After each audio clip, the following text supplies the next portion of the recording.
헬스 진행의 최은정입니다. 화장품 매일같이 사용하고 계시죠? 최근 이 화장품 오남용이 피부 트러블을 유발시킨다는 보고가 나왔는데요. 실제로도 각종 피부과 병원에 이 화장독으로 피부과를 찾는 여성들이 줄을 잇고 있다고 합니다. 왜냐하면 여성들이 이 화장품을 맹신하고 있기 때문이라고 하는데요. 잠깐의 화장으로 결점을 감쪽같이 커버할 수 있다는 유혹을 떨쳐버릴 수는 없겠지만 매일같이 이렇게 화장품을 사용하다 보면 결국은 부작용이 생기게 되고요. 그 부작용을 또 감추기 위해서 화장품을 쓰게 되는데요. 결국에는 화장을 아예 하지 못하는 날이 올 수도 있다고 합니다. 오늘 하루쯤은 화학 성분이 가득한 이 화장품에서 내 얼굴을 한 번쯤 쉬게 해주는 건 어떨까요? 헬스, 오늘도 힘차게 출발합니다.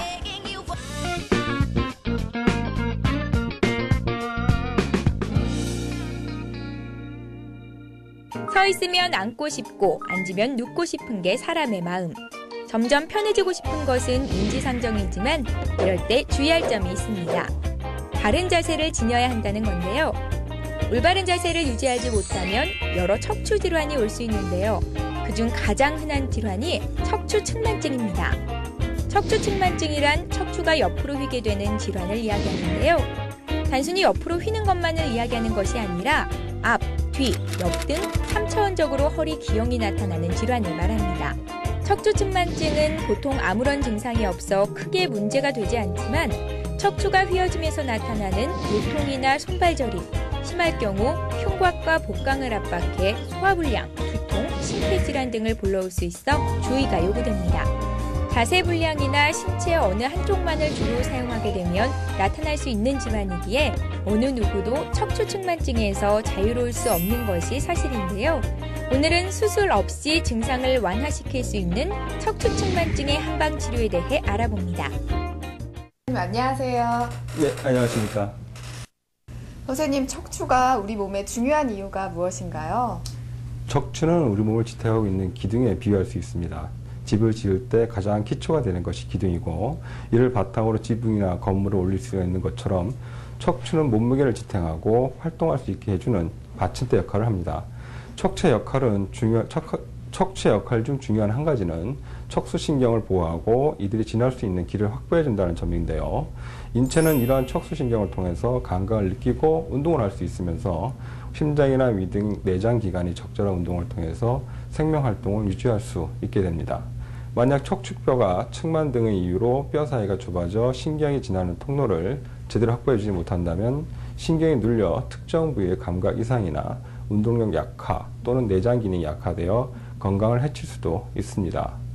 예를 들어서 우리가 체했을 때 등을 두드리는 이유는 그 부위의 안쪽으로는 위장이 있어서 직접적으로 자극을 준다는 그런 의미도 있지만은 바깥쪽에 분포하는 위장 활동을 조정하는 자율신경을 자극한다는 그런 의미도 있습니다. 척추측만증에 대해서 들어는 봤는데요. 정확히 어떤 건지 모르시는 분들이 있으실 것 같아요. 구체적으로 설명 부탁드립니다. 네. 척추측만이란 말 그대로 척추가 옆으로 휘었다고 생각하시면 됩니다. 출생 시에는 척추가 마치 새우 등처럼 C자 형태를 이루지만 점차 목을 들고 서서 생활하면서 목과 허리가 뒤로 젖혀지게 되고 앞뒤로 S자의 정상적인 만곡을 이루게 되는데요. 하지만 잘못된 생활 습관이나 장시간 한쪽 방향으로만 힘을 쓰는 등 척추를 바르게 세워주는 양쪽 근육의 균형이 깨지게 되면 이러한 만곡이 앞뒤 외에 좌우로도 생길 수 있습니다. 이를 측만이라고 하는데요. 일단 측만이 진행되게 되면 몸이 옆으로 기울게 되고 몸에서는 이러한 기움을 인식하게 되고 바로잡기 위해서 측만이 진행된 척추 위나 아래쪽 방향에서 다시 한번 몸을 기울이게 됩니다. 따라서 척추 측만이 진행되면 한 부위에서 발생하는 것이 아니라 여러 곳에서 동시에 나타난다고 보아야 할 겁니다.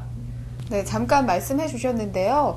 척추 측만증의 증상에는 어떤 것들이 있는지 구체적으로 설명 부탁드립니다. 대개 척추 측만은 아주 심한 경우 외에는 통증 자체가 심하게 나타나지는 않습니다. 그 증상을 살펴본다면 몸을 움직일 때 한쪽 방향으로 움직임이 좀 더 자연스럽고 가만히 있을 때 몸이 한쪽으로 기울어야지 편한 기분이 든다든가 또는 보행 시 자주 넘어지는 수가 있고 또는 한쪽 발목만 자주 삔다거나 신발 밑창이 한쪽만 유독 닳는 경우가 있고 또는 옷이나 가방을 멜 때 한쪽 어깨가 자꾸 처지는 기분이 들어서 자꾸 옷이나 가방을 고쳐매는 그런 증상으로 다양하게 나타날 수 있습니다. 네, 발병 전에 나타나는 예상 징후가 있는지 궁금합니다. 척추 측만은 낙상이나 교통사고와 같이 큰 충격, 외부에서 오는 큰 충격으로 생기는 경우도 있지만은 대개는 그런 경우는 드물고요.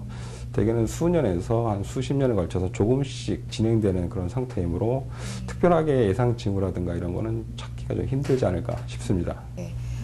여러 가지 원인들이 있겠지만 그 척추 측만증의 원인에는 어떤 것들이 있는지 좀 설명 부탁드립니다. 흔히들 척추 측만이라고 하면은 직업적으로 한쪽으로 일을 많이 하는 사람들, 그런 사람들에게 많이 생긴다고 생각하는데요. 물론 이것도 일리는 있는 생각이지만은 대개는 평범한 사람들한테 많이 옵니다. 일상생활 중에서 옆으로 누워서 TV를 많이 본다든가 또는 엎드려 잔다든지, 특히 여성분들 같은 경우 다리를 꼬는 등 그런 신체 한쪽에만 반복적인 그런 압력이 주어질 때, 그때 측만이 진행될 수 있습니다. 네, 그렇다면 혹시 무리한 운동을 하는 경우에 척추 측만증이 올 수 있나요? 무리한 운동을 할 때 혹시 물건을 드는 행동들은 측만을 유도할 수 있는데요. 그럴 때는 그 운동 전후로 몸을 좌우로 스트레칭이라든가 또는 근력을 이완시켜주는 그런 운동을 많이 해주시는 게 좋습니다. 네, 여성들이 힐을 많이 신고 다니잖아요. 그러면 척추 측만증이 올 수 있다고 들었는데 사실인가요? 네, 여성분들이 힐을 신게 되면요, 몸이 앞쪽으로 많이 쏠리게 되죠. 네. 쉽게 말해서 사람이 서 있을 때 똑바로 서 있기보다는 깨금 발을 서 있는 그런 모습을 취하기 때문에 상당히 불안해집니다. 그러니까 어느 쪽이든 한쪽으로 기울 수 있는 소지가 상당히 많아집니다. 나이에 따른 발병률의 차이가 있는지 궁금합니다. 척추 측만은 요즘 같은 경우로 봤을 때는 굳이 나이랑은 상관이 없는 것 같습니다. 굳이 나이가 드신 분들은 척추 측만 자체가 오히려 완만해지는 경우가 있고요. 특히 젊은 사람들 또는 어린아이들이라든가 또는 20대, 30대 여성분들한테 좀 많이 나타납니다. 나이가 들수록 완만해진다는 것은 측만이 발생했다는 그 부위에 국한되는 게 아니라 전반적으로 다 영향을 준다는 거죠. 한쪽만 휘는 게 아니라 전반적으로 다 같이 휘기 때문에 경사가 없어지는 거죠. 처음에 생겼던 측만이 있는 부위는 한 부위만 생겼겠지만은 전체적으로 다 기울게 되면은 기우는 각도가 줄어들죠. 그렇다면 성별에 따른 차이가 있나요? 아무래도 남자들에 비해서 여자분들한테 측만이 더 잘 나타날 수 있습니다. 우리 몸에서 골반 구조는 남자들은 완전히 고정이 되어 있는 상태지만은 여자분들 같은 경우는 임신이라든가 출산 그런 과정을 겪으면서 늘어날 소지가 있습니다. 늘어난다는 건 그만큼 불안정하다는 거고요. 특히 또 그 외에 그 여자분들 같은 힐이라든가 또는 다리 꼬고 앉는 자세들, 그런 것들을 위해서 골반에 압박이 되게 되면 측만이 생길 수도 있습니다. 단적으로 여성분들 같은 경우, 특히 임신을 하고 출산하신 분들 같은 경우 출산을 하게 되면서 처녀 때 가지고 있던 생리통이 많이 사라지거나 반대로 출산하면서 없었던 생리통이 생기는 경우, 그런 경우가 대표적인 예죠. 어떤 산후 후에 어떤 골반 구조가 제대로 닫히지 못하고 한쪽으로 기울게 된다거나 했을 때 생기는 통증으로 봐야 될 것 같습니다. 척추 측만증과 혼동되는 질환이 있을 것 같은데요. 어떤 것들이 있나요? 측만은 말 그대로 옆으로 척추가 휘운 그런 상태를 얘기하고요. 그런 경우랑 비슷한 게 우리가 급성 염자로 왔을 때 허리라든가 또는 등이라든가 이런 거 삐었을 때는 통증이 너무 심해서 그때는 마치 척추 측만처럼 보이기도 합니다. 근데 그거는 실제로 척추 측만이 진행됐다기보다는 통증으로 일시적으로 생긴 것으로 봐야죠. 네, 척추 측만증과 디스크를 혼동하시는 분도 있으실 것 같은데요. 어떻게 다른지 설명 부탁드립니다. 물론 측만이 진행되게 되면은 디스크도 될 수 있습니다. 그렇지만 일단 측만과 디스크의 가장 큰 차이점이라 한다면은 일단 디스크는 척추 신경이 눌리는 걸로 봐야 되기 때문에 통증보다는 어떤 감각 이상이라든가 저린 것 또는 어떤 해당 근육의 근력이 약화되는 것, 그런 식으로 나타나지 어떤 통증으로 나타나지는 않습니다. 가볍게 생각하시는 분들이 있으실 것 같은데요. 치료하지 않고 방치하면 어떻게 되나요? 측만을 치료하지 않고 방치한다고 해서 어떤 밖에서 봤을 때 측만 자체가 더 심해지는 경우는 없습니다. 아까도 잠깐 얘기했듯이 측만이 처음 발생했던 곳은 심하지만은 점차 나이가 들면서 그거를 보완하기 위해서 위나 아래쪽에 다시 측만이 이루어지기 때문에 전반적으로 측만 자체는 심하진 않아요. 대신에 그런 식으로 주변까지 척추 측만이 파급되게 되면은 통증이 여러 군데로 퍼질 수가 있죠. 척추 측만이 심해지게 되면은 먼저 등이나 허리 부위에 통증이 자주 발생하게 되고요. 흉곽이나 복강이 압박을 많이 받게 되면서 가슴 답답함이나 또는 감기 등의 호흡기 질환 또는 만성 소화불량이나 변비 같은 소화기 질환을 잘 앓게 됩니다. 또한 주위 조직까지 수축을 일으키게 되므로 뒷목이 항상 뻐근하게 되고 또 한쪽 발목을 자주 삐는 등의 질환도 나타날 소지가 있습니다. 근육이 수축되게 되면은 일단 노폐물 교환이라든가 영양 공급 등이 원활하지 않기 때문에 열이 발생할 수 있게 되고요. 그 열로 인해서 두통이라든가 피로감을 자주 느끼게 되고 심한 경우에는 불면증까지 나타나는 경우도 있습니다. 그에게는 측만은 조금이라도 한 살이라도 좀 젊을 때 시작하는 게 좋고요. 대개는 초등학교 시절 같은 경우 척추 주변 조직이 많이 약할 때, 유연할 때는 그때 치료가 진행된다면은 좀 더 빠른 치료와 그다음에 측만을 예방할 수 있을 것으로 생각됩니다. 진단은 어떻게 이루어지는지 궁금합니다. 진단은 일단 육안적으로도 가능하고요. 그다음에 정확한 거는 엑스레이라든가 방사선 촬영을 통해서 확진할 수가 있겠습니다. 혹시 자가 진단할 수 있는 방법은 없나요?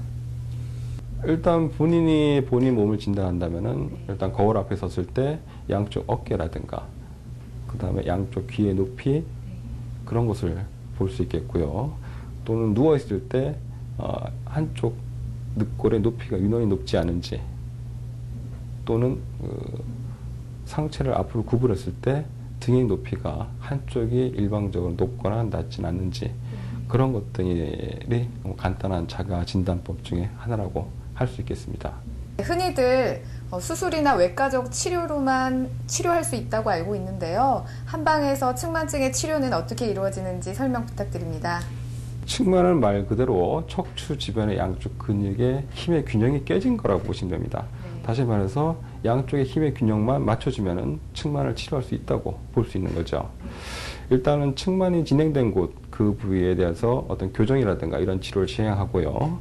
그다음에 침이라든가 뭐 뜸이라든가 뭐 부항이라든가 이런 걸 통해서 근육을 어떤 뭉친 것 또는 문제 있는 것을 해결해주고 그다음에 어떤 평소 스트레칭이라든가 근력 강화 운동 또는 한약 같은 그런 외부의 도움을 받아서 근력을 강화시켜 준다면은 척추 측만도 치료할 수가 있습니다.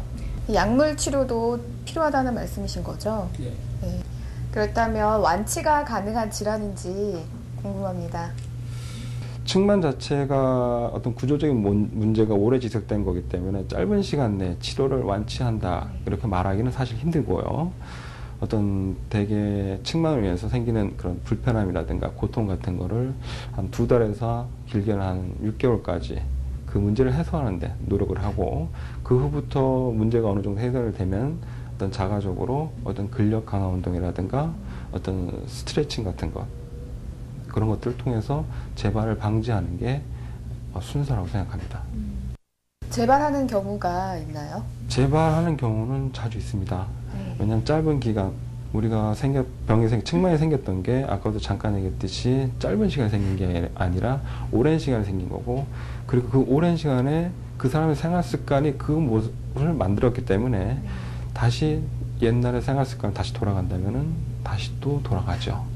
그래서 그거를 방지하기 위해서 생활 습관을 조금 바꾼다든가 아니면은 근력 강화를 하기 위한 운동, 뭐 가벼운 스트레칭이라든가 하루 30분 정도 보행하는 운동들 그런 운동이 필요합니다. 잠깐 말씀해 주셨는데요. 척추 측만증을 예방하는 방법에는 그 외의 것들이 많을 것 같은데 설명 부탁드립니다. 일단 너무 오래 앉아 있거나 쪼그려 앉는 자세는 허리에 부담을 안 주기 때문에 그런 거를 좀 피하시고요. 부득이하게 그런 자세를 취하게 될 때는 1시간에 한 번씩 일어나서 허리를 뒤로 스트레칭 해주는 기지개 등의 그런 스트레칭이 필요하다고 생각합니다. 특히 여자분들 같은 경우는 다리를 웬만하면 꼬지 않는 게 좋겠고요. 또는 요즘엔 그렇게 앉는 분은 없지만 옛날 같은 경우는 다리를 옆으로 앉는 분들 많이 계시는데 그런 경우는 자세는 골반을 상당히 압박하기 때문에 측면을 악화시킬 수 있어요. 그래서 그런 자세는 피하시는 게 좋겠습니다. 그리고 요즘 같은 경우는 서서 생활하기보다는 주로 의자에 앉아있는 생활이 많기 때문에 의자에 앉아있을 때는 되도록이면 등받이가 있는 그런 의자에 앉으시고, 앉을 때는 엉덩이를 등받이 안쪽 깊숙이 밀어놓고 습관을 좀 가지시는 게 좋겠습니다. 또한 집에 계실 때는 평소 TV라든가 또는 라디오라든가 휴식을 취할 때 되도록이면 옆으로 누워 계시기보다는 똑바로 누워 계시고, 또는 TV라든가 이런 거 보실 때는 항상 등을 벽에 붙여서 보시는 게 좋겠습니다. 특히 학생들 같은 경우는 가방이 무거우니까 무거운 가방을 한쪽 어깨만 매는 것보다는 양쪽 어깨에 같이 매는 게 상당히 많이 도움이 되죠. 네, 선생님 치료 사례로는 어떤 것들이 있는지 궁금합니다. 척추 측만증과 피부 소양증이 같이 온 환자가 있었습니다. 20대 초반의 남자 환자로 이마, 목 뒷부분이 특히 머리카락이 닿는 부위가 밤새 가려워서 잠을 못 주무시는 그런 환자였습니다. 그분은 과거력을 봤을 때 아토피가 좀 많이 심했었고요. 그다음 하도 그 가려움증이 심해서 많이 긁다 보니까 피부층이 좀 많이 두꺼워진 그런 상태였습니다. 특히 최근에 새롭게 시작한 일 자체가 먼지가 좀 많고 건조한 그런 곳에서 작업을 많이 하다 보니까 아토피성 피부 질환이 좀 심해진 걸로 보였습니다. 처음 내원하셨을 때 목하고 그 등뼈에 어떤 변이가 좀 발견이 됐고요.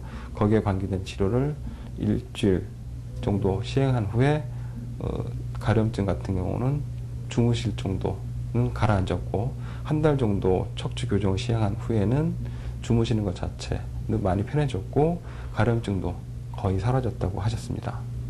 척추 측만하고 발목 염좌의 경계도 많이 관련이 있는데요.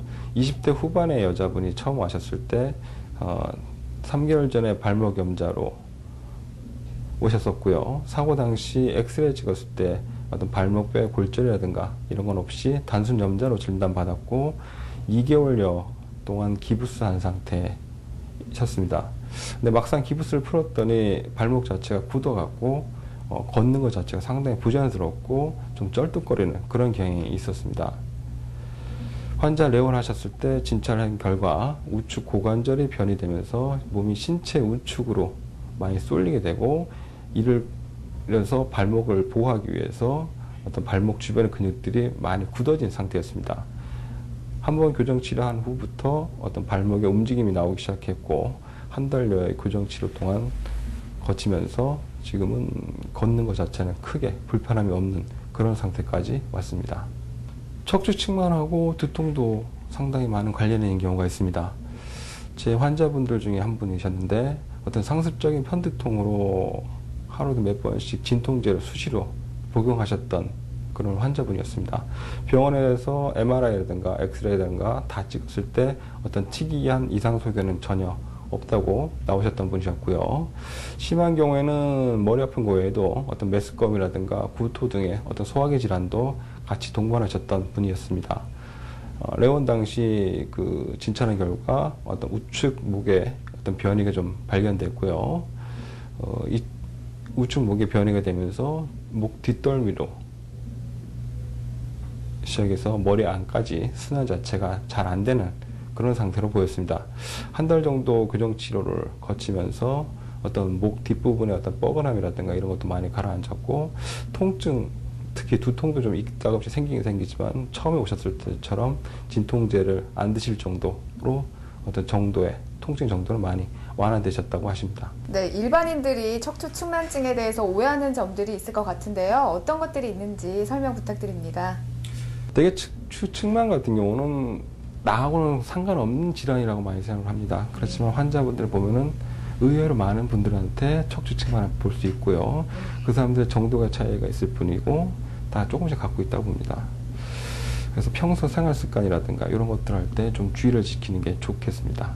흔히들 척추 측만증은 어떤 힘든 노동 일을 하는 사람들한테 많이 생기고, 나는 힘든 일 안 하니까 상관없다고 생각하시는 분이 많은데, 실제 임상에서 환자분들을 보게 되면은 정도의 차이가 있을 뿐이지 다 약간씩의 측만을 가지고 계십니다. 오히려 힘든 노동 일을 하시는 분들은 근력이 강하기 때문에 오히려 측만 발생률이 낮아질 수 있고요. 정신 노동자분들, 정신 노동을 많이 하시는 분들 같은 경우는 오히려 근력이 약해지기 때문에 어떤 근육의 피로가 빨리 오고, 또 이걸로 인해서 측만 발생률이 더 높아질 수가 있습니다. 네. 혹시 스트레스가 측만증의 원인이 되기도 하나요? 스트레스를 받게 되면은 일단 근육이 많이 긴장을 하게 되는 거고요. 그래서 양쪽 근육의 어떤 힘의 밸런스가 깨지기 쉽습니다. 그래서 측만이 있는 분들 같은 경우는 그럴 때 통증도 자주 느끼게 되고 측만의 정도도 좀 더 심해질 수가 있습니다. 여성분들의 경우 생리통하고 그 척추측만의 관계도 상당히 밀접합니다. 저희 환자 중에 한 분이셨는데 20대 초반의 여자 환자로 초경 때부터 생리가 시작되면 일상생활이 거의 불가능할 정도로 배하고 허리 통증이 있었습니다.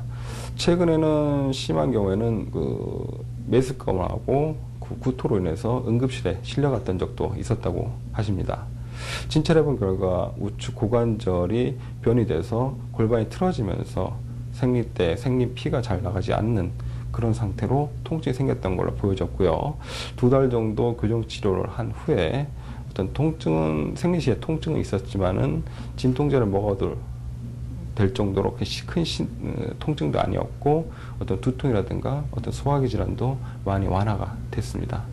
네, 마지막으로 시청자께 당부 한 말씀 부탁드립니다. 척추측만이라는 것은 사람이 두 발로 서서 생활하기 때문에 발생할 수 있는 척추의 문제로 사람에 따라 측만 정도가 차이가 있을 뿐 누구나 다 조금씩 가지고 있습니다. 이는 또 생활 습관이라든가 여러 가지 어떤 환경적 요인들에 의해서 악화될 소지도 있고요. 앞에서 잠깐 언급했듯이 측만은 좌우로 기우는 것이기 때문에 이는 척추를 좌우에서 잡아주는 이런 근육의 균형이 깨진 것을 봐야 될 거고, 그래서 평소에 근육에 무리가 안 가도록 충분한 휴식이나 적절한 영양 공급 또는 스트레칭 또는 가벼운 운동들을 병행해서 근력을 강화시켜주는 게 측만 예방에 많은 도움이 될 겁니다. 선생님, 오늘 척추 측만증에 대해서 알아봤는데요. 평소 생활 습관과 자세가 가장 중요한 예방 방법인 것 같습니다. 더 궁금하신 사항이 있으시면 아래 나가는 전화번호로 문의 주시면 됩니다.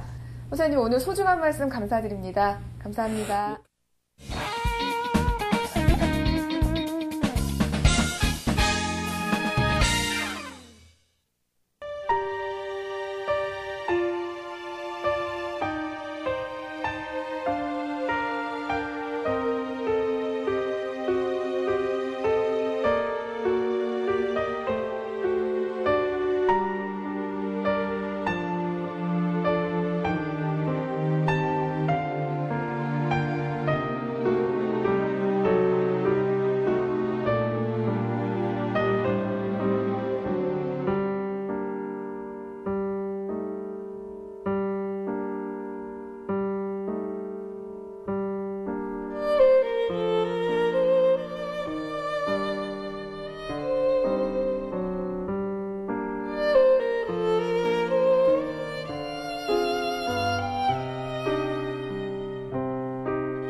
이몽룡과 애틋한 사랑을 나눴던 춘향이 이야기 다들 알고 계시죠?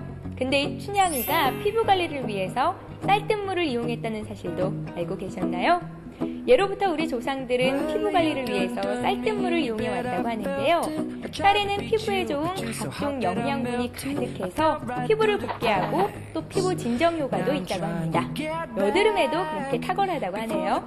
자, 오늘은 집에 가서 화장술로 화장을 지우는 것이 아니라 이 쌀뜨물로 피부 진정 효과를 누려보는 건 어떨까요? 저희가 준비한 소식은 여기까지입니다. 건강에 관해서 좀 더 자세히 알고 싶으신 분들은 서울경제TV 홈페이지에 남겨주세요. 전문의의 자세한 상담이 이어집니다. 그럼 여러분 건강하세요.